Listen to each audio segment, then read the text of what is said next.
internacional, escuchas ilegales, paréntesis, para el derecho español, llamémoslo de una manera más refinada, a los periodistas de la oposición, Daniel Coronel y otro grupo de periodistas que censuraban, que investigaban, que es su deber en la administración anterior, la persecución a algunos opositores políticos, etcétera, etcétera. Y eso tiene un sector del Estado en la picota pública, ni más ni menos. Entidades como el DAS tuvieron que acabarse, entre otras cosas, por este fenómeno. Entre otras cosas, porque había una relación directa con el paramilitarismo. El DAS hacía la inteligencia y los señores de los grupos paramilitares o autodefensas, como los queramos llamar, toda organización criminal es censurable desde todo punto de vista. La corrupción es censurable, la guerrilla es censurable, los paramilitares son censurables. Todo lo que sea estructura criminal debe acabarse dentro del Estado, dentro de la potestad del Estado. Y entonces el DAS hacía la inteligencia porque era el órgano de inteligencia a nivel nacional, y el trabajo sucio y la muerte de más de 3.000 personas se le debe a los grupos paramilitares.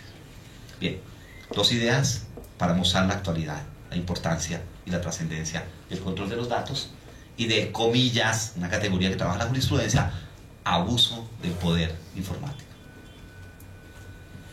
Bien, bueno, ahí está el problema del poder informático. Ahí está otro tema que acabo ya de dejar, aunque sea muy rápidamente: los entornos inmateriales. Antes la protección material era de la propiedad y del cuerpo, hoy de los entornos inmateriales.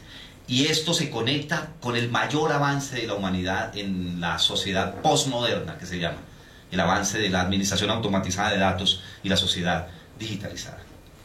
Voy a hacer una pequeña reflexión sobre algunos temas centrales de la ley. La ley tiene muchas cosas, pero por lo menos citemos 2 o 3 temas para garantizar un poco la rapidez de la explicación. La ley tiene como objeto desarrollar el derecho constitucional que tienen las personas a conocer, actualizar y rectificar la información que ha sido recibida de ellas en bancos de datos o archivos, y los demás derechos, libertades y garantías constitucionales frente al derecho a la información. Ahí está la tensión entre el artículo 15 y el artículo 20 de la Constitución. Ya hablé de la libertad de configuración legislativa y ya hablé de la cláusula general de libertad. Entonces, esa ley se ocupa básicamente de lo siguiente: el problema de los datos personales, que es la unidad informativa que usted consigna en un dato, el registro en base de datos, el registro que sea susceptible de tratamiento, y ese tratamiento son las operaciones que se pueden hacer en bases de datos con esa información, y son entonces la recolección, el almacenamiento, el uso, la circulación o la supresión. Y por supuesto ese tratamiento lo pueden hacer entidades públicas o entidades privadas. La ley va a crear una cosa muy interesante a propósito del habeas data.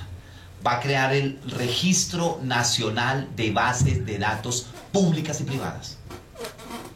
Y ese control del Registro Nacional de Bases Públicas y Privadas va a estar a cargo de una entidad especial, que además va a ser la entidad que hace la investigación y la sanción cuando hay violación a la ley de habeas data.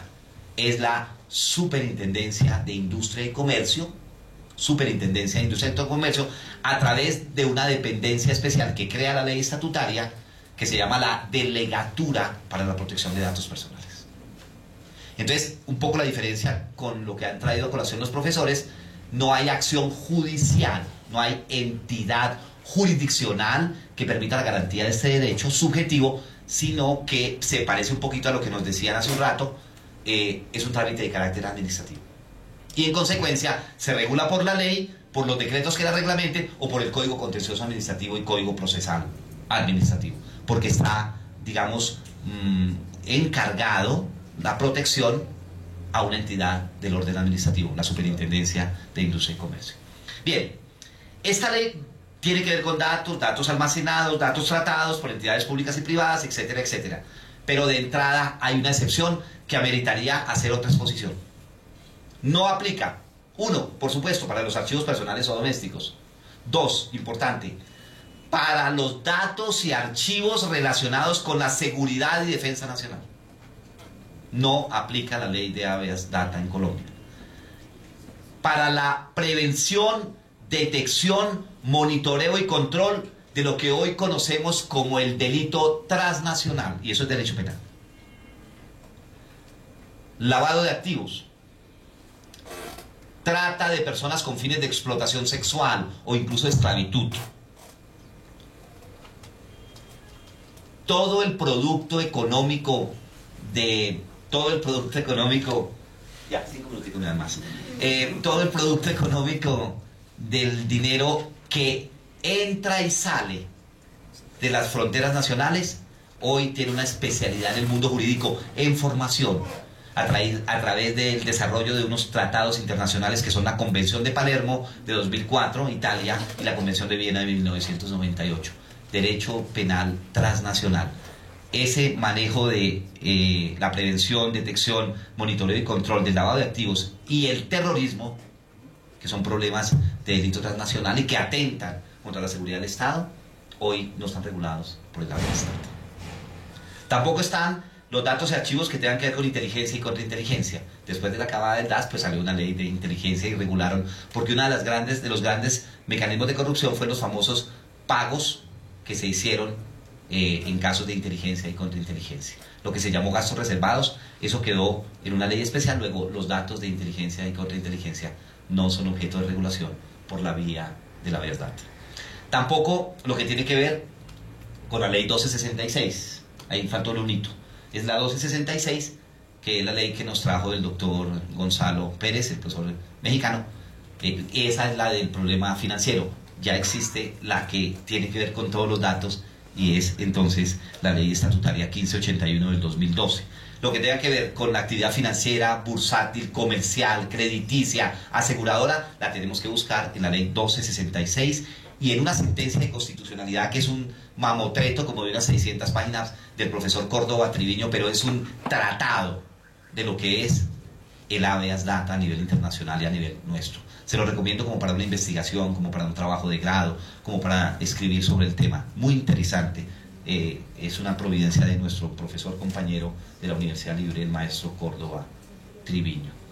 Tampoco para la ley 79 del 2008, que tiene una regulación especial, y es el censo de personas y el censo de población. Todo lo que tiene que ver con el DANE, entonces no aplica para este asunto. Citemos unos principios rapidísimo, porque nos quedan 5 minuticos. Principio de legalidad frente al problema de los datos. Entonces, siempre que hablamos de principios, por favor, no se les olvide que son normas de mayor valor en el sistema jurídico. Son la estructura fundamental de un ordenamiento jurídico. Por eso cuando usted coge la Constitución, lo primero que encuentra en la Constitución son los principios. Y cuando usted coge el Código de Procedimiento Penal, lo primero que encuentra son los principios. Y cuando usted coge el Código de Infancia y Adolescencia, lo primero que encuentra son los principios. Y el Código Penal, lo primero que encuentra son los principios. Y el régimen disciplinario, los principios. Y el Estatuto Anticorrupción, los principios. Los principios son la columna vertebral. Cuando uno quiere saber una disciplina, lo primero que tiene que hacer es estudiar los principios. Cuando usted estudia los principios, toda norma es un desarrollo de un principio. Los invito pues a que manejen ese tema. Citemos, son varios, pero me parece que estos 5 son más importantes. Legalidad. La actividad de habeas data va a ser una actividad eminentemente arreglada. 2.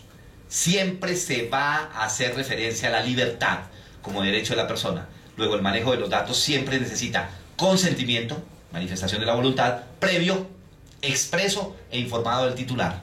Acuérdense del consentimiento informado en materia de salud con el paciente. Imagínense todo lo que podría ocurrir que sacaran a relación al conocimiento público las bases de datos de las EPS y de la medicina prepagada y de los hospitales, etcétera, etcétera. Por ahí alguna vez se enferman los presidentes y entonces sale toda una discusión de si está en capacidad de continuar en el ejercicio de la política, etcétera, etcétera. Acuérdese el problema del profesor Mocus por el problema del Alzheimer que está empezando a molestarle. Veracidad o calidad. Entonces la información debe ser veraz, completa, exacta, actualizada, comprobable y comprensible. Y estos son principios que transversalizan la ley. Seguridad. La información debe estar manejada por personas que garanticen la seguridad en los registros, que eviten la adulteración, el acceso no autorizado, el acceso fraudulento, etcétera, etcétera. Y la confidencialidad. Quien tenga manejo de datos, una vez supere esa situación, no puede revelarlo normalmente. Y aquí una figura que nos traía a colación el profesor del Perú. Aquí hay dos cosas que son importantes en materia de ley de data. Uno, se crean dos categorías. Uno, la información de niños, niñas y adolescentes no se puede revelar. Miren los medios de comunicación cuando que violaron a una niña, que secuestraron a una niña, que desaparecieron a una niña, que mataron a una niña. Cosas que casi nunca ocurren en Colombia, por supuesto, ¿no? O sea, casi nunca ocurre. Esa información nunca se revela, ni los datos, ni la identidad de los niños. Hay una prohibición absoluta en la ley para revelar datos personales de niños, niñas y adolescentes. Y una figura que se llama datos sensibles, y es aquellos que puedan generar discriminación de las personas. Su vida sexual, su salud, sus datos biométricos, sus creencias, convicciones políticas o religiosas, su orientación sexual, su orientación política, su origen racial o étnico, tiene un especial tratamiento. Entonces la información puede aquí clasificarse como información de acceso, que es público, a través de una actividad reglada, y una información prácticamente que es privada, que va a ser información de carácter sensible. El procedimiento de reclamo, pues ante la entidad que tiene los datos, y hay una cosa que llamamos los abogados un requisito de procedibilidad, como las conciliaciones. Requisito de procedibilidad. Para acudir a la protección de datos a la Superintendencia de Industria y Comercio, es indispensable como requisito de procedibilidad haber agotado el trámite ante el que dirige o tiene el control del tratamiento de la base de datos. Requisito de procedibilidad de reclamo previo para llegar a la instancia correspondiente. Y el tema penal, dos cositas y terminamos. No, respeto el tiempo, pero es que estos temas son temas complejos. Yo creo que aquí más que nadie ustedes requieren que haya, lo que hacemos los profesores es hacer investigación, publicar y discutir los temas. Eso es lo que hacemos en clase, en los foros, en los seminarios. Para eso nos pagan además. Bueno, no nos pagan mucho, pero bueno, no importa. Venimos a hacerlo con todo cariño, porque el conocimiento es generoso, el conocimiento es un bien de la humanidad, el conocimiento es para todo el mundo. Ojo con esto. Dos efectos del problema de los datos en el mundo jurídico penal. El mundo jurídico penal se ocupa de lo más grave en la sociedad. La corrupción estatal, el genocidio, la violación de una persona, la desaparición forzada, la tortura, el peculado, etcétera, son figuras en el mundo jurídico de mucha gravedad, y eso lo conocemos como el tema de lesividad o antijuridicidad material. Pues bien, en el año 2009 surgió una ley, que es la ley 1273 para el derecho penal, que crea unos tipos penales. Miren que es después de la ley, después de la sentencia del año 2008, de la 1266, y se crean unos tipos penales. No tengo el tiempo de explicarlos. Acceso abusivo al sistema informático, obstaculización ilegítima del sistema informático o red de comunicación, interceptación de datos informáticos, daño informático, seguramente esos son los delitos del hacker, violación de datos personales, suplantación de sitios web para capturar datos personales, hurto por medios informáticos y semejantes, y transferencia no consentida de activos. Entonces, frente al derecho penal, relación directa de este derecho en materia constitucional. Y cierro. En la investigación criminal, que sería el efecto del proceso penal, diremos que el control de la fiscalía, del cuerpo técnico de investigación, de la recolección de evidencias para llevar una acusación, un juicio y una sentencia en penal, la intimidad y la protección de los datos exigen lo que conocemos en materia procesal penal como la aplicación del principio de legalidad estricta jurisdiccional. Se necesita orden de autoridad judicial emitida por las formalidades legales y por los motivos previamente definidos en la ley, y tiene control previo del juez en función de control de garantías para que expida la orden como una orden de captura, y control posterior ante el juez de control de legalidad. Es, guardadas proporciones, el mismo trámite del problema de la captura y la detención de una persona. Juez que ordena la captura a la fiscalía y al cuerpo técnico, control previo, y juez que ordena un control posterior que se llama control de legalidad de la captura. Guardadas proporciones, estamos en igualdad de condiciones. Muchas gracias y muy gentil.